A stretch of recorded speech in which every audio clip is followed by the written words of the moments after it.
ಒಂದು ಶುಭ ಸಂದರ್ಭದಲ್ಲಿ ನಮ್ಮ ಭಾರತೀಯ ಜನತಾ ಪಾರ್ಟಿ ಯುವ ಮೋರ್ಚಾ ಇವರ ಒಂದು ನೇತೃತ್ವದಲ್ಲಿ ನಮ್ಮ ಯುವ ಮೋರ್ಚಾದ ಅಧ್ಯಕ್ಷರಾದ ಧೀರಜ್ ಮುನಿರಾಜ್ ಅವರ ಒಂದು ನೇತೃತ್ವದಲ್ಲಿ ಮೈಸೂರಲ್ಲಿ ಒಂದು ಮೈಸೂರು ವಾಕಥಾನ್ ಅನ್ನು ಏರ್ಪಡಿಸಲಾಗಿದೆ. ವಿವೇಕ ನಡೆಗೆ ಅಂತ ಒಂದು ಸಂದೇಶದೊಂದಿಗೆ ಅತ್ಯಂತ ಸಂತೋಷದ ವಿಷಯ. ಸ್ವಾಮಿ ವಿವೇಕಾನಂದ ಅವರ ತತ್ವಗಳು ಯಾವ ರೀತಿ ಅವರು ನಮ್ಮ ಭಾರತೀಯನ ಪರಂಪರೆ ಅಂತ ಆಧುನಿಕ ಕಾಲಕ್ಕೆ ಅವರು ಮಂಡಿಸಿದ್ರು, ಮತ್ತು ನಂತರ ಆಧುನಿಕ ಕಾಲಕ್ಕೆ ಎಲ್ಲರಿಗೂ ಅನುಕೂಲ ಆಗೋಂಗೆ ಅದನ್ನ ಎಲ್ಲರಿಗೂ ಏನು ತೋರಿಸ್ಕೊಟ್ರು ದಾರಿ ನಮಗೆ. ಅದನ್ನ ನಾವು ಮುಂದೆ ಇವತ್ತಿನ ಒಂದು ಭಾರತಕ್ಕೂ ಭಾಳ ಉಪಯೋಗ ಆಗುವಂಥದ್ದು. ಆ ನಿಟ್ಟಿನಲ್ಲೂ ಸಹ ಅವರು ಸದಾ ಅವ್ರನ್ನ ಜೀವನ ಮತ್ತು ಅವ್ರಿಗೆ ಮಾಡಿರ್ತಕ್ಕಂಥ ಕೊಡುಗೆಗಳಿರ್ಬೋದು, ಹಾಗೂ ಅವರು ಏನು ಯುವಕರಲ್ಲಿ ಏನು ನಿರ್ದೇಶನ ಕೊಟ್ಟಿದ್ದಾರೆ ಅವ್ರ ಕಾಲದಲ್ಲಿ, ಅದು ಇವತ್ತಿಗೂ ಕೂಡ ಪ್ರಸ್ತುತ.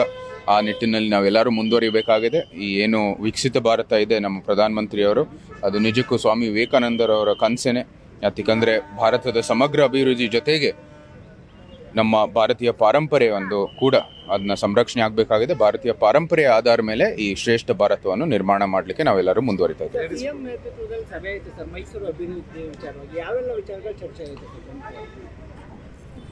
ಹಲವಾರು ವಿಷಯಗಳು ಚರ್ಚೆ ಆಯಿತು. ರಾಜ್ಯ ಸರ್ಕಾರಕ್ಕೆ ಸಂಬಂಧಪಟ್ಟಿರೋದು ಸೂಕ್ತ ಏನು ರಾಜ್ಯ ಸರ್ಕಾರದ ಪ್ರತಿನಿಧಿಗಳು ನಿಮಗೆ ಹೇಳ್ತಾರೆ. ಕೇಂದ್ರ ಸರ್ಕಾರಕ್ಕೆ ಸಂಬಂಧಪಟ್ಟಿರುವಂಥದ್ದು ಎಲ್ಲಕ್ಕಿಂತ ಮುಖ್ಯವಾಗಿ ನಮ್ಮ ಮೈಸೂರು ಏನು ಏರ್ಪೋರ್ಟ್ ಇದೆ ಆ ವಿಷಯವಾಗಿ ಅದರ ಒಂದು ಏನು ಲ್ಯಾಂಡ್ ಅಕ್ವಿಸಿಷನ್ ಪ್ರಕ್ರಿಯೆ ಇದೆ ಅದನ್ನ ಆದಷ್ಟು ಶೀಘ್ರದಲ್ಲಿ ಮಾಡಬೇಕು ಅಂತ ನಾವು ಒತ್ತಾಯಿಸಿದ್ವಿ. ಆ ಕೆಲಸವನ್ನು ಮಾಡ್ತಾರೆ ಅಂತ ಹೇಳಿದ್ದಾರೆ. ಅದ್ರ ಜೊತೆಗೆ ಕೆಲವು ಏನು ಎನ್ಕಂಬ್ರೆನ್ಸಸ್ ಅಡಚಣೆಗಳು ಏನಿದಾವೆ ಅದನ್ನು ಸಹ ಯಾವುದು ಕೇಂದ್ರ ಸರ್ಕಾರ ಅದಕ್ಕೆ ಹಣ ಕೊಡಬೇಕಾ ಅಥವಾ ರಾಜ್ಯ ಸರ್ಕಾರ ಕೊಡಬೇಕಾ ಅಂತ ಇನ್ನೂ ತೀರ್ಮಾನ ಮಾಡಬೇಕಾಗಿದೆ. ಆ ನಿಟ್ಟಿನಲ್ಲಿ ಅವರು ನಮ್ಮ ಏನು ಕೇಂದ್ರ ಈ ಸಿವಿಲ್ ಏವಿಯೇಷನ್ ಮಿನಿಸ್ಟರ್ಗೆ ಪತ್ರವನ್ನು ಬರೆದಿದ್ದಾರೆ.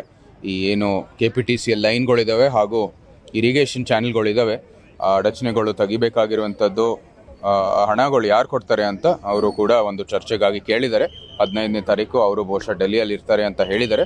ಆ ಸಂದರ್ಭದಲ್ಲಿ ಅದಕ್ಕೂ ಕೂಡ ಒಂದು ಪರಿಹಾರ ಸಿಕ್ಕತ್ತೆ. ಇದು ಮುಖ್ಯವಾಗಿ ಅದಕ್ಕೆ ಸಂಬಂಧಪಟ್ಟಿರೋದು. ಮತ್ತು ನಮ್ಮ ಹಳೆ DC ಆಫೀಸು ಕೂಡ ಒಂದು ಮ್ಯೂಸಿಯಂ ಆಗಬೇಕಾಗಿದೆ ನಿಟ್ಟಿನಲ್ಲೂ ಸಹ ಒಂದಷ್ಟು ಏನು ಪ್ರಕ್ರಿಯೆ ಇದೆ, ಮತ್ತು DPR ಇದು ಪ್ರಿಪ್ರೇಷನ್ಗಾಗಿ ಎಲ್ಲನೂ ಕೂಡ ಒಂದಷ್ಟು ಕೆಲಸಗಳು ಶುರುವಾಗಿದ್ದಾವೆ.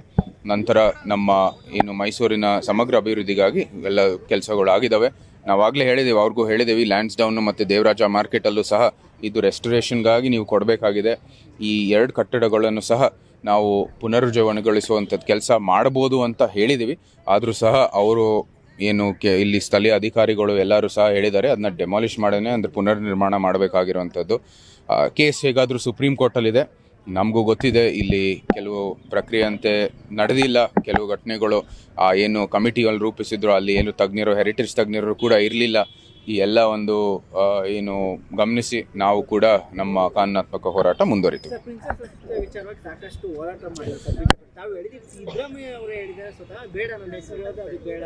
ಅದು ನಾವು ಎಲ್ಲರೂ ಸ್ವಾಗತ ಮಾಡ್ತೀವಿ. ನಾವು ಹೇಳಿದ್ದೀವಿ ಸಿದ್ದರಾಮಯ್ಯ ಅವ್ರ ಹೆಸರು ರೋಡ್ಗೆ ಇರೋದು ಇಲ್ಲೋ ವಿಚಾರದಲ್ಲಿ ನಮಗೇನು ಸಮಸ್ಯೆ ಇಲ್ಲ. ಬೇರೆ ರೋಡನ್ನು ಗುರುತಿಸಿ ಅವ್ರು ಇಟ್ಕೊಳ್ಳಿ. ಈ ಒಂದು ರೋಡಲ್ಲಿ ಒಂದು ಪಾರಂಪರೆ ಇದೆ, ಒಂದು ಲೆಗಸಿ ಇದೆ, ಮತ್ತು ಒಂದು ಏನು ಕೊಡುಗೆನೂ ಸಹ ಇದೆ ಪ್ರಿನ್ಸೆಸ್ ಕೃಷ್ಣಾಜಮಣಿ ಅವರ ಹೆಸರಿನಲ್ಲಿ. ಈ ಎಲ್ಲ ಒಂದು ನಡೆ ಇದು ಅವರು ಸೂಕ್ತ ನಿರ್ಧಾರ ತಗೊಂಡಿದ್ದಾರೆ ಅಂತ ನಮ್ಮೆಲ್ಲರಿಗೂ ಸಂತೋಷದ ವಿಷಯ. ಇದೆಲ್ಲನೂ ಕೂಡ ಸ್ವಾಗತ ಮಾಡ್ತೀವಿ. ಇಲ್ಲಿಗೆ ಅದು ಅಂತ್ಯ ಆದರೆ ನಮಗೂ ಕೂಡ ಸಂತೋಷ. ನ್ಯೂಸ್ ಫಸ್ಟ್ ನಿರ್ಭೀತಿಯಿಂದ ನಿಮ್ಮ ಪರವಾಗಿ.